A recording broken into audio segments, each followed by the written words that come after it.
Boa tarde. Vou falar um pouquinho sobre engenharia de software, desenvolvimento. Quem que é desenvolvedor, desenvolvedora? Levanta a mão. Legal. Quem contribui ativamente com o open source? Pô, legal, legal. Tudo que eu vou falar é com viés de engenharia de software, desenvolvimento. Bom, quem sou eu? Sou o Avelino. Hoje estou como CTO da Boozer, meu Twitter, meu GitHub. A gente tem vaga, então, sempre estamos contratando. A empresa é 100% remota. Tem escritório em São José dos Campos, São Paulo e BH. E, tem vaga para tudo praticamente, não só engenharia. A gente tem um programa chamado Boozer Tech. Eu acho que na área de engenharia, tá complicado achar profissionais. Então a gente resolveu formar em casa. Então o primeiro programa começou esse ano. Contratamos 40 pessoas que fez a prova do Enem, ou seja, provavelmente ela não era desenvolvedora. E dado que ela fez a prova do Enem, ela queria fazer faculdade.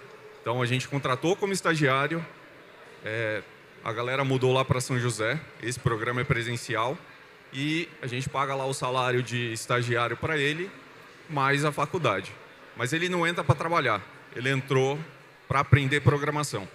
Então essa pessoa tem 3 professores, que um manja muito de front-end, um manja de back-end e outro olhando ali para a ciência de dados.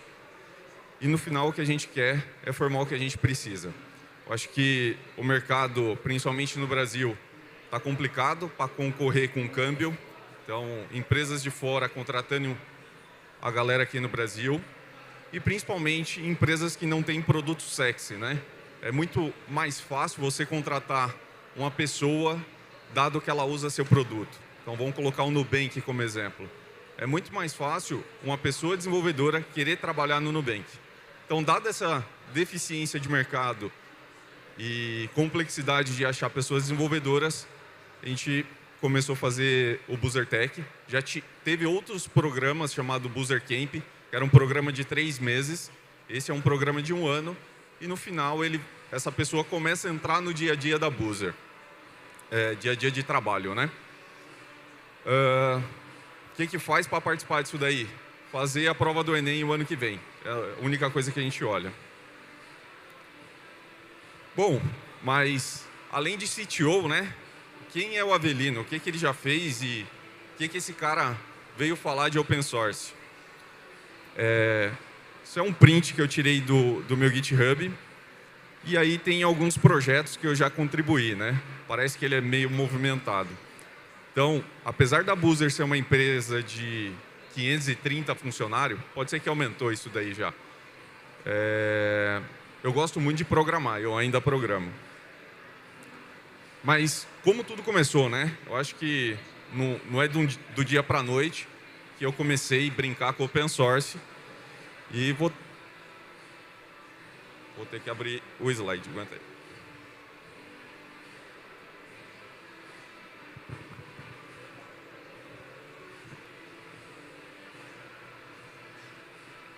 Bom, não é do dia para a noite. Então, minha trajetória com o open source começou batendo muita cabeça, tentando contribuir com um projeto, que era o Chrome DevTools, que por alguma coincidência eu esbarrei no código dele, acho que usava Google Code, alguma coisa do tipo, e eu descobri que tinha Python ali dentro. Era uma linguagem que eu já programava, e quando eu olhei aquilo, eu falei, tem alguma coisa estranha nesse código. O código Python que roda dentro do DevTools, eles usam uma convenção que é de dentro do Google, que é usar 2 espaços. E olhando para a documentação do Python, na PEP 8, que é a parte de code style, ele fala que tem que ser 4 espaços. Quando eu vi aquilo, eu falei, pronto, está feito a minha contribuição. Substituir tudo que é 2 espaços para 4 espaços e vou lá, está pronto. Fui lá, alterei, fiz replace em tudo e mandei a contribuição lá no Google Code. Aquilo lá deve estar aberto até hoje, né? Porque ninguém me respondeu, eu não entendi o que tinha acontecido, porque ninguém falou nada. E depois de muitos meses, uma pessoa lá respondeu, falou: você leu a documentação de contribuição? Nem sabia que isso existia. E o que tinha nessa documentação? Linkando uma outra documentação de como os engenheiros do Google usam Python lá dentro. Então, eles ignoram, entre aspas, ignora o PEP 8, que é o Code Style, e tem uma documentação própria lá dentro, que defende ser 2 espaços. Bom, essa foi minha primeira tentativa, né? Frustrada. E logo depois, voltando antes, né? Eu programo aí mais ou menos desde 2005, quando eu tinha 16 anos. E eu vim dessa galera de Linux, né? De software livre e tal. E eu sempre me senti estranho dentro dessa galera, porque eu gostava de programar. E essa galera não necessariamente são programadores, são pessoas de tecnologia, mas não necessariamente estão ali escrevendo código no dia a dia. E aí entra no DevTools e eu esbarro no MongoDB. Na época o MongoDB não tinha a parte de geolocalização, né? Latitude, longitude, ponto espacial. E quando eu vi o MongoDB, eu comecei a usar no projeto que eu estava na época, não lembro qual era. E uma das necessidades que eu tinha era dados espaciais dentro do Mongo. Na real, eu queria colocar dentro do Mongo, mas ele não dava suporte. Não lembro que ano era, não. Essa história pode ser que está fora de ordem, tá? Foi como eu fui lembrando, eu fui colocando. E eu comecei a tentar contribuir com o Mongo. Com o Mongo, eu tinha uma proximidade mais próxima. Eu já usava ele, tinha um relacionamento próximo com a galera da Tengen, que é a empresa antes de virar a MongoDB Inc. E, uma das primeiras contribuições que eu fiz com o Open Source foi implementação, não foi só eu, teve um time junto, né? Foi implementação de pontos espaciais dentro do MongoDB.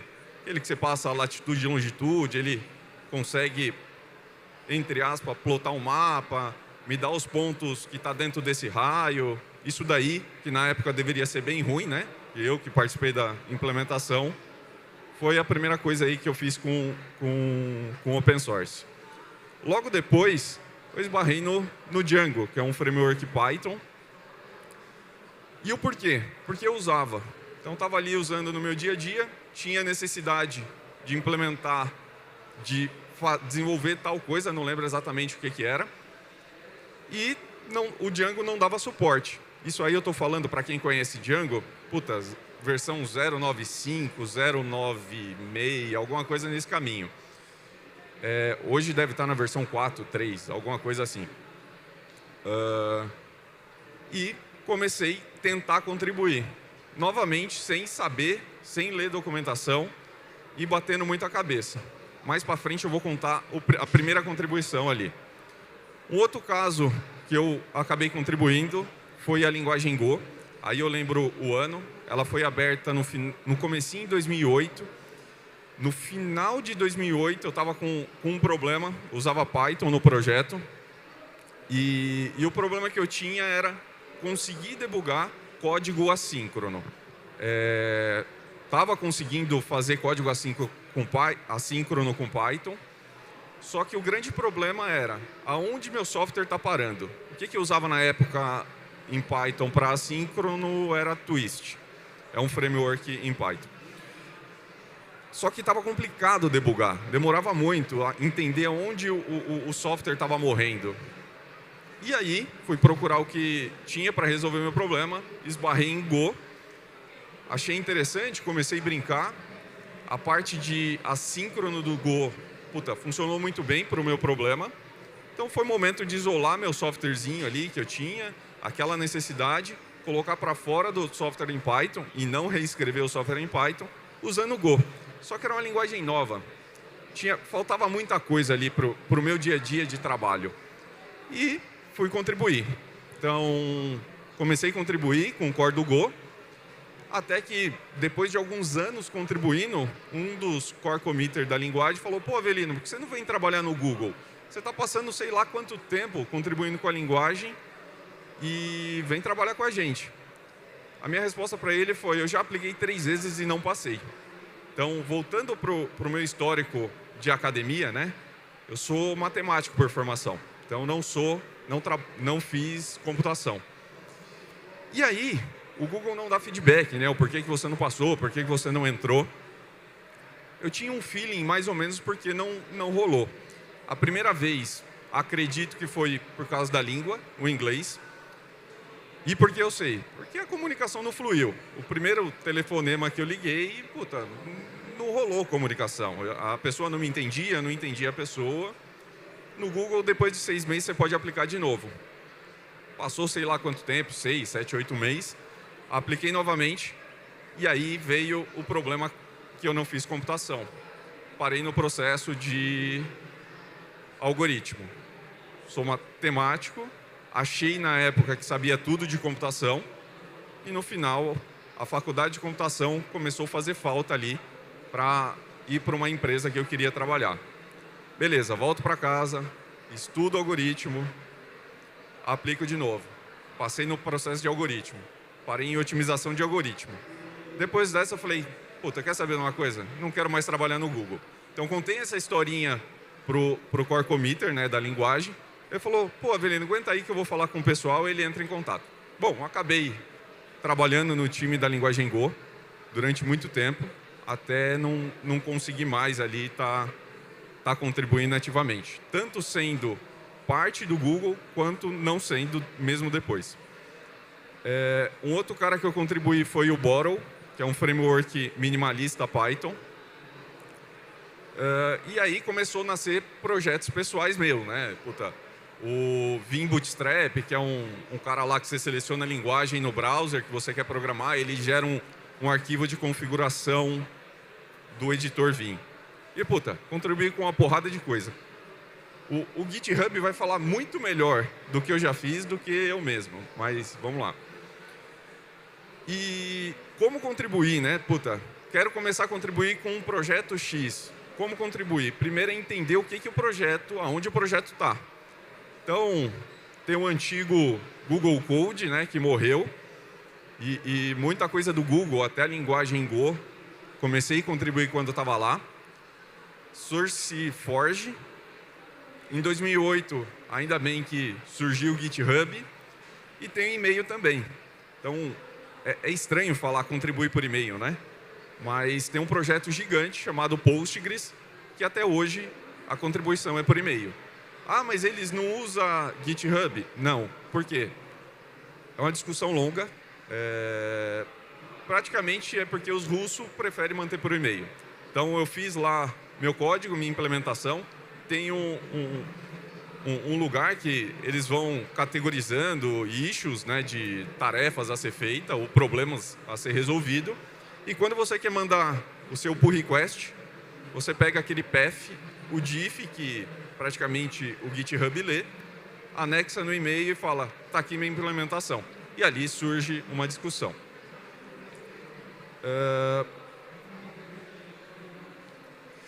E o porquê que eu disse isso, né? Porque projetos são mantidos por pessoas e ninguém é igual a ninguém. Então, um projeto vai ser diferente do outro. Eu, quando recebo uma contribuição de alguém de fora do projeto, vou lidar de um jeito. Meu amigo do lado vai lidar de outro jeito, mesmo trabalhando do meu lado. E uma pessoa que está do outro lado do mundo e tem uma cultura totalmente diferente do Brasil, vai lidar de uma forma totalmente diferente.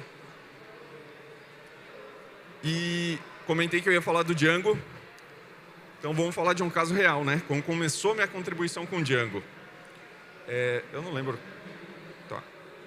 Minha contribuição com Django foi, estava ali usando no meu dia a dia, esbarrei num problema, baixei o código, implementei e mandei o pull request. Falou, ó, tá aqui o código, esse código resolve esse problema e ficou ali. Até que passou alguns dias, veio um cara e fechou a contribuição. O nome desse cara que ele usava na época no GitHub era Apollo. Eu falei, caramba, que cara sem noção, não falou nada e fechou minha contribuição. Bom, beleza.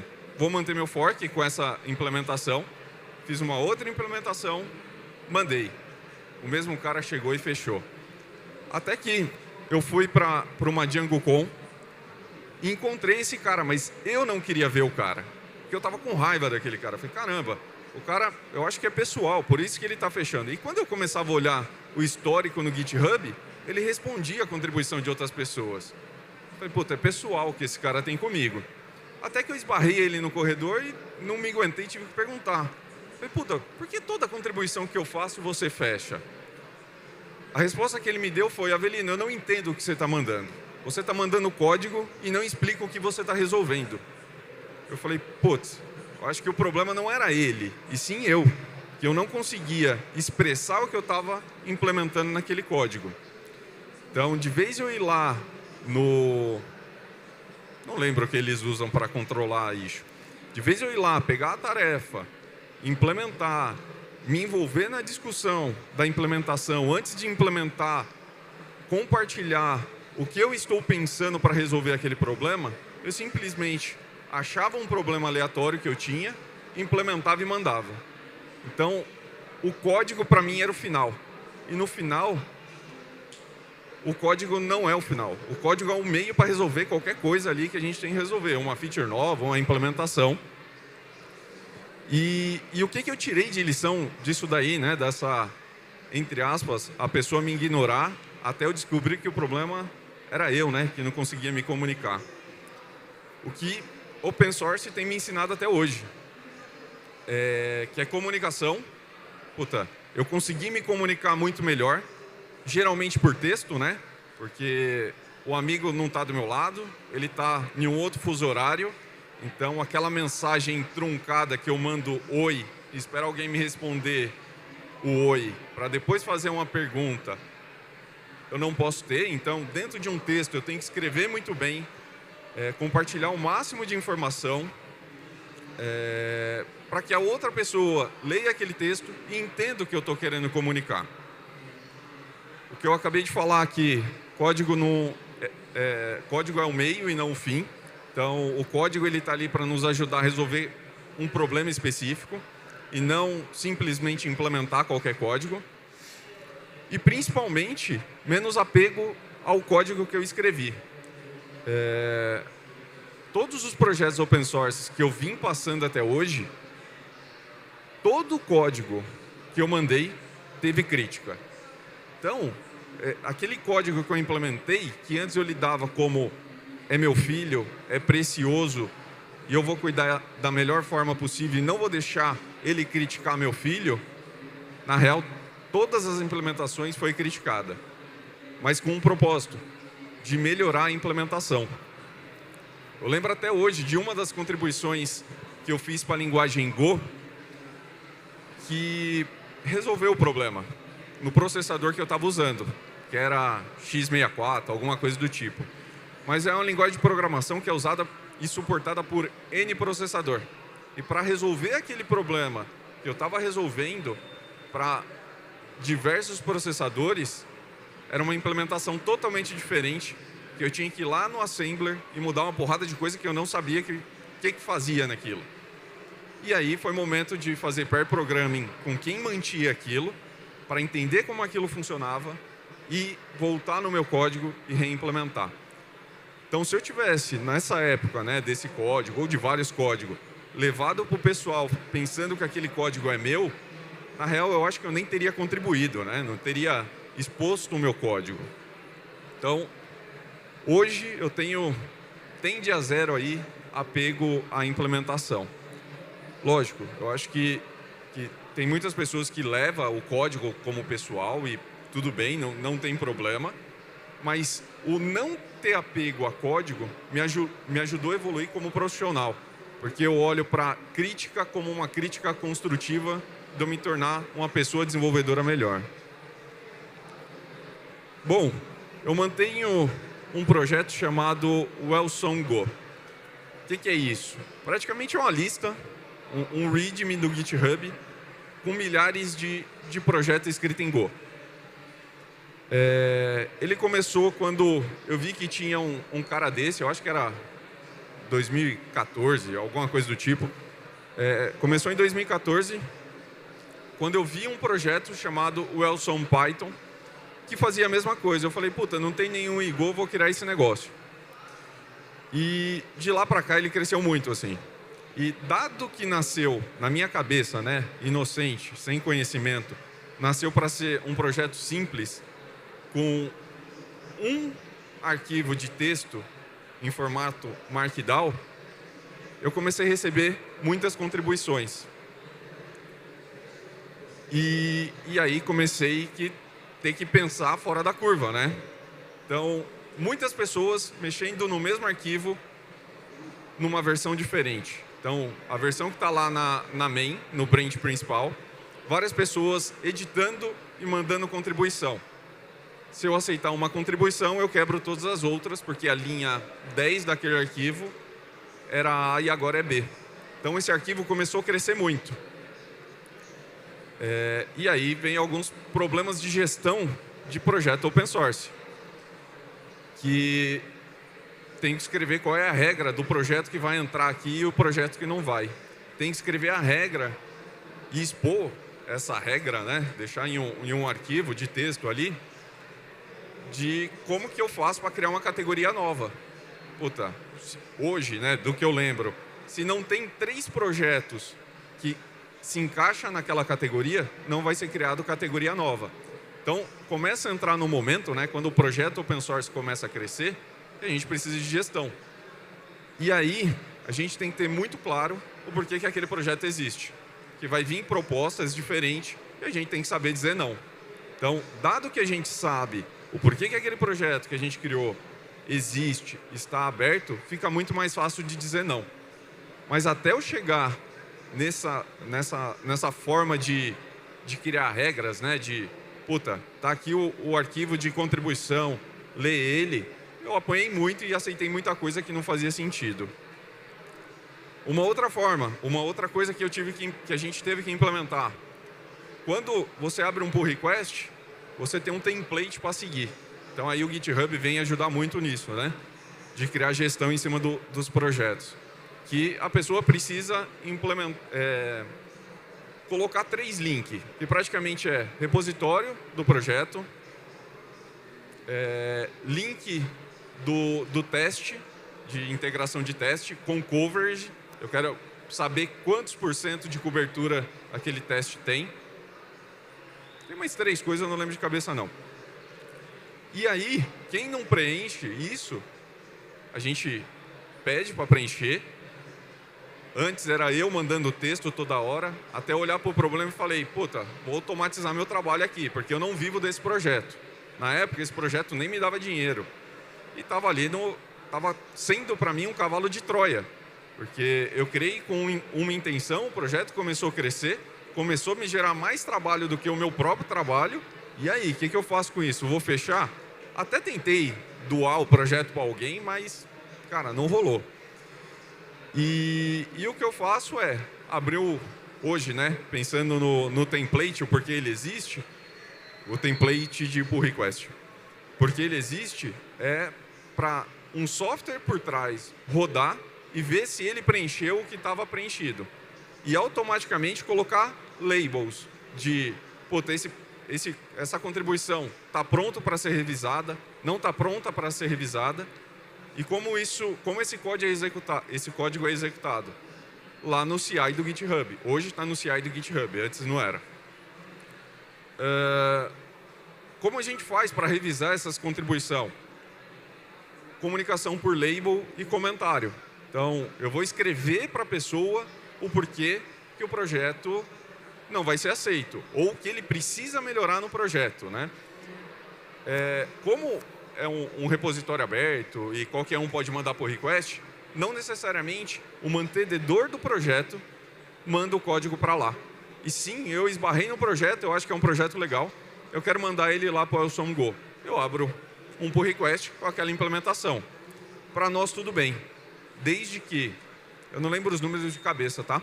Mas, desde que teste de cobertura tem que ser no mínimo 80%. Se for abaixo, a gente não vai aceitar. Puta, tá 79%. a regra do jogo é 80. Como a gente chegou nesse número? Tiramos do sovaco, não tem uma regra mágica. Então, como que eu garanto que esse código está rodando? Tem que ter 80, tá funcionando bem.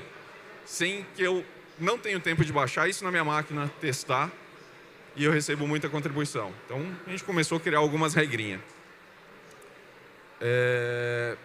Teste unitário.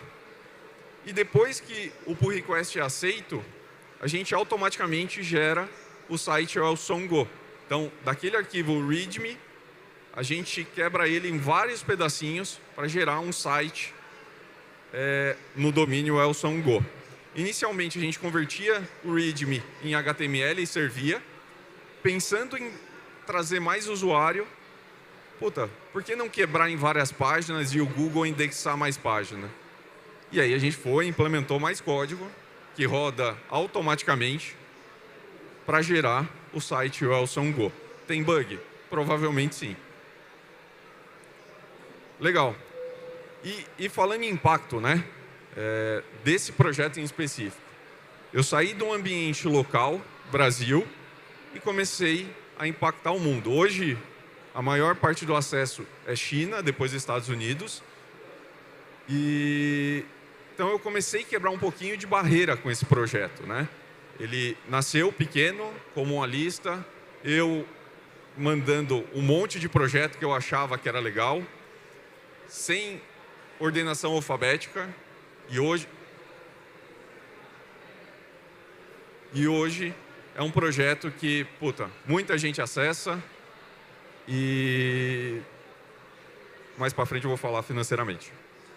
Bom, no meio do caminho, puta, depois de manter alguns projetos, contribuir com alguns projetos, a galera do GitHub veio e falou: puta, Avelino, recomendaram o seu nome aqui de uma pessoa notável, não sei exatamente a palavra que eles usam. Acho que a galera do GitHub vai estar aqui depois, eles podem falar melhor. E falou: ó, você foi recomendado em receber esse reconhecimento de ser um GitHub Star. Puta, legal pra caceta, né? Mas nunca imaginei de colocar isso como uma meta, né? Eu quero me tornar tal coisa. Isso foi reconhecimento do trabalho que eu já vinha fazendo. E não estava fazendo aquele trabalho para receber isso ou qualquer outra coisa. Legal. Aí quando a gente fala de ganhar dinheiro, né, com open source, veio a galera do GitHub de novo e falou: puta, eu tenho esse negócio aqui chamado GitHub Sponsors, que algumas semanas atrás, mês, sei lá, chegou no Brasil. Então, como os projetos que eu mantinha tinha visibilidade, eu já tinha sido convidado antes. E o que é o GitHub Sponsor? Puta, praticamente eu encaro como receber doação, né? Alguém usa aquele projeto, quer contribuir, quer doar um dinheiro, tá aqui. E é assim que eu encaro. Bom, o ElSonGo, ele é um projeto que dá dinheiro, financeiramente falando? Sim. Essas são algumas empresas e pessoas que acabam financiando o projeto. E o valor é público, tá? Não tem segredo, não. Se entrar lá no GitHub Sponsor, tem um valor. Então, é só pegar o número de empresa, fazer vezes $2.000 por mês, e é isso que o projeto me dá. Empresas, não pessoa física, tá? Pensando no câmbio hoje, tá legal, né? Bom, mas nem sempre tudo começou assim, né? Então, eu não conseguiria viver de open source sem problema. Só que não é essa a minha meta de vida. Eu não quero estar aqui contribuindo com um projeto open source. E pensando alguns anos atrás, não me dava dinheiro. Então vamos tentar voltar alguns anos aí, 2015 mais ou menos, aonde eu olhei para open source, que era uma coisa que eu gostava de contribuir, era divertido, me dava prazer de sentar e programar. Ah, mas por quê? Puta, eu acho que cada um tem seu motivo pessoal. Mas pensando em open source, ele te dá uma visibilidade muito grande. E eu nunca pensei em receber doação. Puta, $2.000 de doação, caceta. Quem é o maluco que faz isso, né?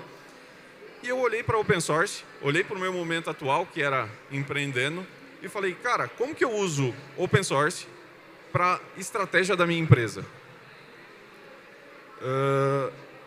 E usei para atração e retenção.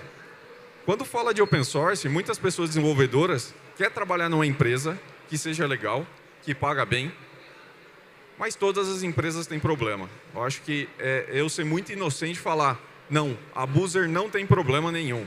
Tem problema pra caceta. A gente está contratando pessoa para nos ajudar a resolver os problemas. Se tivesse resolvido, eu acho que a gente não precisaria contratar.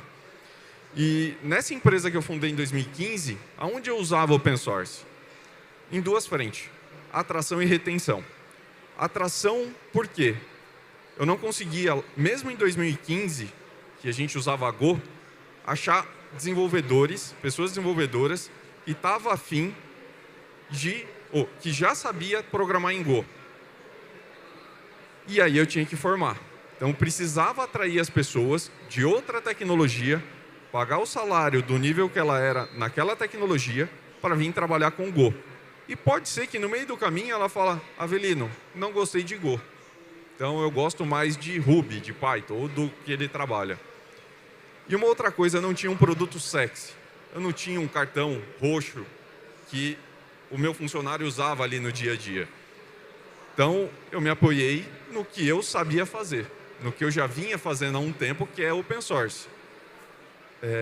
Tem muitas pessoas desenvolvedoras que querem trabalhar em uma empresa que mantém um projeto open source. E aí eu ia lá, e a maioria das coisas que não era core business, era open source. Errei pra caceta também. Tem coisa que eu não abriria open source. Mas não porque não era core business ou era core business. E sim que para manter esse negócio a longo prazo eu preciso de pessoas olhando para isso. Diferente de um projeto privado, que ele pode nascer torto, pode nascer sem documentação. E quando eu tenho um projeto open source, eu preciso ter uma documentação que a pessoa leia, entenda o problema que ele resolve, que aquele código resolve, e principalmente como eu uso. E depois, se eu quero atrair pessoa, como eu contribuo. E aí entra o futuro foi, eu quero pessoas, o problema que eu queria resolver em atração. Eu quero pessoas aplicando na empresa. Mas eu não comecei assim. Eu comecei eu vou buscar pessoas que de alguma forma contribuíram com o projeto, fica mais fácil de eu contratar. Porque uma parte da empresa que a gente usa aqui dentro, ele já conhece. Então, atração, retenção, toda empresa tem problema. E quando eu, como desenvolvedor, começo a colocar na ponta do lápis o que vai me fazer sair da empresa, eu posso esbarrar em um projeto que eu gosto, que por sinal é open source, e aquilo ser o diferencial de, puta, esquece esse negócio de sair por enquanto. Eu vou continuar porque está legal. Porque eu tenho um time que é legal, porque porque a empresa me paga bem. Ou tudo bem se ela não me paga bem, mas eu gosto do ambiente de trabalho. Praticamente todas as empresas que eu fundei de 2011 para cá eram empresas remotas. Pegando tudo aquilo que veio da minha escola, de contribuição open source, de projeto open source, e trazendo para dentro da empresa. Comunicação assíncrona. Assíncrona eu acho muito forte dentro de uma empresa, mas uma comunicação distribuída, né? Onde eu não tenho lock-in de falar bom dia, esperar o bom dia. Puta, fala bom dia, não tem problema. Ou se não quiser falar para mim, Avelino, tudo bem. Mas fala o que você quer. Dá o máximo de contexto para o amiguinho do lado tomar a melhor decisão no que ele precisa tomar a decisão. E aí entra a estratégia de retenção de profissional. Bom, mas eu falei de abrir código, né? Puta, eu tenho uma empresa que faz X coisa, que é privada, meu concorrente pode vir e roubar meu código e fazer o que eu faço. Eu acho que, a minha visão, tá? Eu acho que isso é mito. Existem muitos projetos open source, ótimos projetos, que é complicado uma pessoa fazer um fork e ganhar dinheiro com aquilo. Como eu penso sobre isso? Se uma empresa, uma pessoa, fez fork do meu projeto, começou a ganhar dinheiro, foi mérito dela, não meu. É competência dela que ela ganhou dinheiro e eu não ganhei. Puta, mas ela poderia me pagar por isso. Poderia, ela não quis. Mas isso é como eu penso. Mas pensando em uma empresa que já existe, e a gente levar esse pensamento de, puta, abre tudo open source, eu acho que é muito radical. Abre uma coisa pequena, começa pequenininha, a mesma coisa a estratégia de estrangular um monolito. Eu acho que é muito comum as empresas ter monolito, né? Aquele software gigante que ninguém do time quer mexer, ou quando surge alguma coisa para mexer ali, fala, putz, de novo esse software, eu não quero mexer nesse negócio, dá muito trabalho, implementar uma feature nova dá trabalho. A gente precisa pensar, se está nesse momento, né? Precisa trazer uma estratégia de estrangular esse negócio. E aí, de vez em quando eu me caio nisso, eu caio nesse cenário que eu vou desenhar. Nós, desenvolvedores, olha para aquilo e fala, vamos reescrever do zero. É muito mais fácil, não aguento mais esse negócio. E aí vai lá na caixinha, começa dentro do seu quarto escuro, começa a programar, nascendo um software do zero para sobrescrever aquele negócio, aquele monolito. Pode ser que funcione. Eu acho que eu devo conseguir contar em uma mão os projetos que eu vi que funcionou. A maioria dos cenários o time olha para aquilo, começa a reescrever pensando em resolver um problema. Ele resolveu aquele problema que estava na cabeça dele. Só que ele não tinha o contexto todo do que o software resolvia. E aí começa a fazer o puxadinho, ou não entregar, ou atrasar prazo, ou principalmente gestores, né, gosta de prazo. E aí a gente tira do sovaco 6 meses. Aí vai 7 meses, 8 meses, 2 anos, e ainda tem gente trabalhando naquilo da proposta de reescrever do zero. Então, dado que essa proposta de reescrever do zero não é legal e é difícil a gente conseguir vender, por que não ir estrangulando esse cara?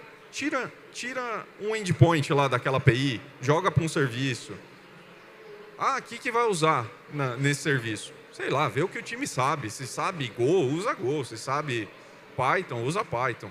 Tenta usar o que, pensando no futuro, né? O que a empresa consegue manter.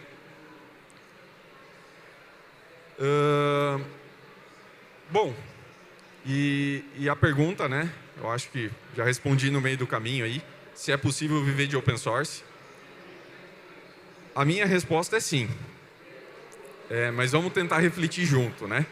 Eu acho que existe algumas formas de viver de open source. Ou ter uma carreira com open source ali no meio, né? E uma delas que eu comentei aqui é estratégia de tecnologia. Então, não necessariamente tem alguém doando dinheiro para mim viver daquilo. E sim, eu uso open source e não só usar, eu retribuo. Eu uso uma biblioteca, ela tem um problema, eu consigo me comunicar bem com quem mantém, ou o time que mantém aquela biblioteca, e eu começo a incentivar meu time a contribuir com aquilo. Puta, mas vai ser na mesma agilidade de implementar uma feature dentro do seu software, dentro da sua empresa? Não. Porque você não sabe a pessoa que está do outro lado. Então você tem que começar a entender como o fluxo de comunicação nos projetos funciona. Uma outra coisa é consultoria. Comentei que algumas empresas têm medo de abrir código open source, das pessoas fazer fork desse projeto e ganhar dinheiro. Eu não sei se eu já vi algum caso desse de fato acontecendo. Tem o caso da Apple, né, que fez fork do BSD, lá do kernel BSD, mas quantos casos igual a esse surgiu? E no final, o kernel do BSD era um projeto open source, com licença permissível e não necessariamente um projeto para ganhar dinheiro. Uma outra coisa é freela, né? Puta, eu conheço esse projeto, tem o Catarse, é um crowdfunding, que é open source, que é um software extremamente complicado de subir. É escrito em Ruby, mas muito complicado. O Tom, que é CTO, ele pega vários freela para subir aquele software para outras empresas. Particularmente, eu não gosto de freela. Tem alguns motivos, né? Principalmente 2. Eu acho que existem 2 motivos para pessoas desenvolvedoras pegarem freela. A primeira preciso de dinheiro. Então, puta, a conta não está fechando, preciso de dinheiro. não tem jeito, vai lá e pega o freela. O que eu não gosto é quando a gente joga o jogo inconsciente, que é, eu quero aprender uma nova tecnologia. Eu vou pegar um freela, vou chutar qualquer tempo, tá? Que tem um prazo de 6 meses. Os 2 primeiros meses eu aprendi a tecnologia, Kafka, Kubernetes, sei lá, o que for. E os outros meses eu começo a postergar para entregar o que tem que entregar, porque eu já aprendi o que eu queria. E a maioria dos cenários, infelizmente, é esse segundo que eu falei. Então, eu pego um projeto ali para contribuir ou para ajudar e financeiramente ganhar dinheiro, me enganando que, puta, eu vou pegar um freela, vou aprender o que eu quero e vou ganhar dinheiro. Então, se você quer aprender, nos meus últimos 4 anos, eu vivi muito o mundo do esporte, né? E o esporte me ensinou muito como lidar na minha vida profissional. E fazer o que tem que ser feito, mesmo que eu não quero fazer, é uma das coisas que ele me ensinou. Então, se eu quero aprender aquela tecnologia, senta a bunda na cadeira e vamos aprender. Ah, eu não tenho disciplina. Beleza, antes de aprender, cria disciplina. E entenda, tenha muito claro por que você quer aprender. Você quer aprender para implementar, para usar no seu dia a dia? Tenha claro o objetivo, que aí as coisas começam a ficar mais fácil, né? Em 2018, 2019, na real antes, né? Eu esbarrei em um esporte chamado triatlon. Em 2018, 2019, eu coloquei na minha cabeça que eu queria ser um triatleta profissional. E tentei viver do esporte. Errei miseravelmente. Peguei meu hobby e transformei em profissão. E aí eu não tinha mais hobby. E aí foi o momento de falar, beleza, errei, deixa eu voltar o triatlon para hobby, que eu gosto muito desse negócio, é divertido, me ajuda profissionalmente. E profissionalmente eu quero ser uma pessoa que lida com tecnologia, não necessariamente um desenvolvedor. Bom, a terceira forma, voltando aqui para o assunto. Terceira forma, doação. Quando a gente fala de viver de open source, a primeira coisa que vem na nossa cabeça é doação. E não é a única forma. Deve existir outras, tá? Essas 3 foi as formas que, puta, me veio na cabeça aí. Então, não é só receber doação.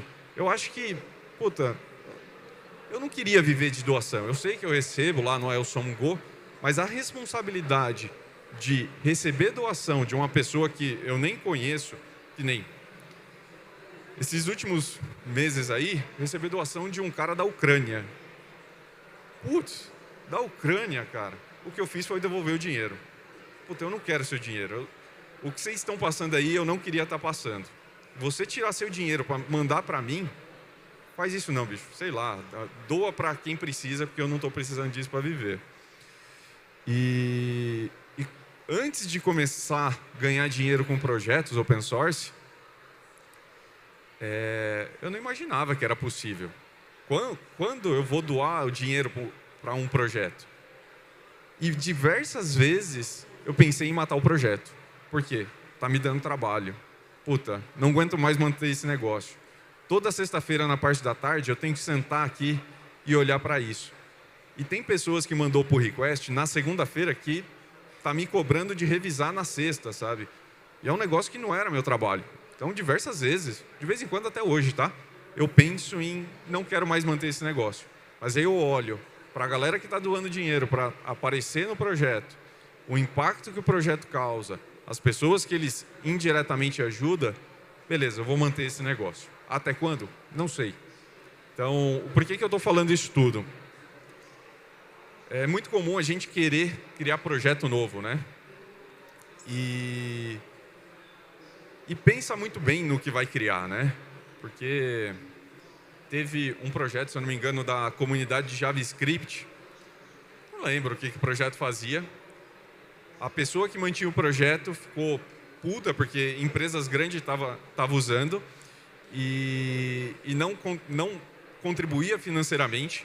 E ele foi lá e apagou todo o código, quebrando uma porrada de biblioteca. É uma forma de protestar? Sim, é uma forma. Como eu enxergo isso, né? Na minha visão, pode ser irresponsabilidade. Eu acho que existia outras formas dele comunicar isso e não quebrar o software de várias pessoas que estavam dependendo daquilo. Mas entendo que é uma forma de protesto e, puta, é a forma que a pessoa conseguiu ser escutada. Não acompanhei o que aconteceu de lá para cá. Se de fato ele conseguiu o que ele queria, espero que sim, né? Mas eu acho que existem outras formas. E quem está começando, né? Vou criar um projeto ou vou contribuir? Se você quer aprender, não crie do zero. Contribua. Ah, vai ser difícil. Vai ser difícil. Ninguém falou que vai ser fácil, mas você vai aprender muito mais do que você abrir o código lá no GitHub e, entre aspas, se enganar falando que seu projeto é open source. Na real, o código que você está colocando no GitHub é aberto. Mas quando eu olho para um projeto open source, eu vejo que ele realmente é um projeto open source quando eu tenho comunidade. Quando eu cansei do Elsom Go e eu posso sair e falar, beleza, o projeto vai continuar vivo. E hoje tem algumas pessoas que ajudam a manter o Elsom Go, que aquele dinheiro lá que eu recebo não vem só para mim. Eu tento dividir o máximo com essas pessoas. Fazer logística de dinheiro é um negócio que eu comecei a descobrir que não é tão fácil. Mas contribua. Ah, eu já tenho experiência, ou eu quero muito fazer isso, eu acredito muito nesse projeto. Vai lá e faz. Mas tenta aprender antes, né? Antes de começar. E que projeto escolher? Ah, eu quero contribuir. Que projeto eu escolho? O que você usa? Sei lá, eu usava Django, contribuí com Django. Eu usava Borrow, contribuí com Borrow. Eu esbarrei no código do Go, porque eu usava no meu dia a dia. Eu contribuí com aquilo. E o porquê contribuir com o que você já usa, né? É mais fácil de você saber as dores que aquela pessoa tem. Porque aquele projeto tem. Porque eu uso ele no meu dia a dia. E eu sei que, puta, esse recurso não funciona. Aí existem algumas formas de contribuir, tá? Não só código. Código é a forma que eu consigo fazer mais fácil e flui mais fácil para mim. Mas qualquer projeto open source precisa de design, precisa de pessoas que gostam de escrever. Atualmente, né, na posição que eu estou, com a empresa com 500 e sei lá quantos funcionários, tenho escrito muito, mas puta, é um trabalho que não me dá tesão de sentar e escrever. É um trabalho que eu aceitei para mim e eu sei exatamente o porquê eu aceitei. Porque ele vai me ajudar a chegar onde eu quero chegar profissionalmente. Mas eu gosto de programar. Eu acho que aquele print do GitHub mostra, né? O azulejo lá do banheiro é todo colorido. Eu gosto de contribuir. E não é só código, né? Tem design, documentação, reportar um problema. Para mim, que mantenho o projeto open source, reportar um problema é uma ótima contribuição. A primeira coisa que eu tento perguntar é, você quer implementar? Se você não quer, tudo bem, eu implemento. Mas reporta, sabe? O que você usa ali no dia a dia e pega bug, tenta reportar. Tem projeto que é chato reportar. Um exemplo, Postgres, que eu comentei. Puta, já peguei bug ali? Pode ser que sim, mas passou batido pela complexidade. Bom, é isso aí. Valeu. E tem tempo? Tem 5 minutos para pergunta. Se alguém tiver alguma pergunta ou quiser conversar aí do lado, eu estou aí. Ali.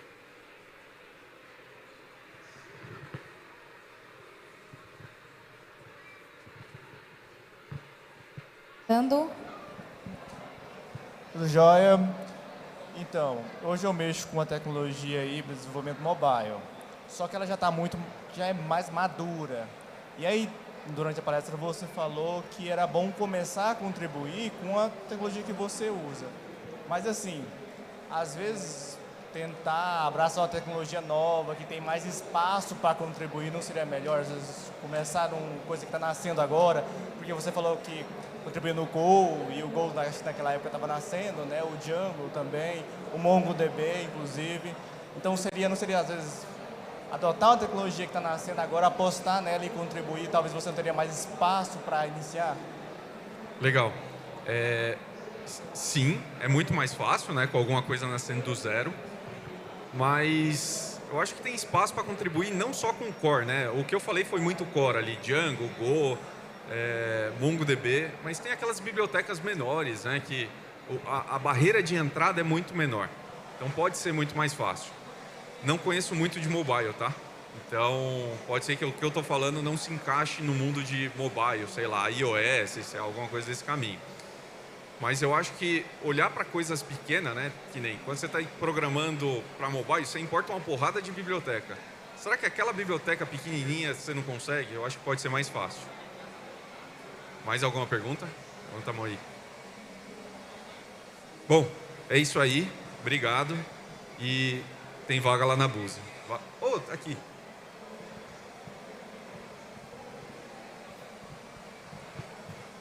Bom, meu nome é Igor e, na verdade, eu queria entender como que é o seu dia a dia sendo, assim, CTO e tendo que programar ao mesmo tempo, né? Como é que você concilia esse cargo de liderança e desenvolvedor? Legal. Olha as duas últimas linhas ali, ó, as duas colunas do GitHub. Foi quando eu assumi ser CTO. Não estou programando.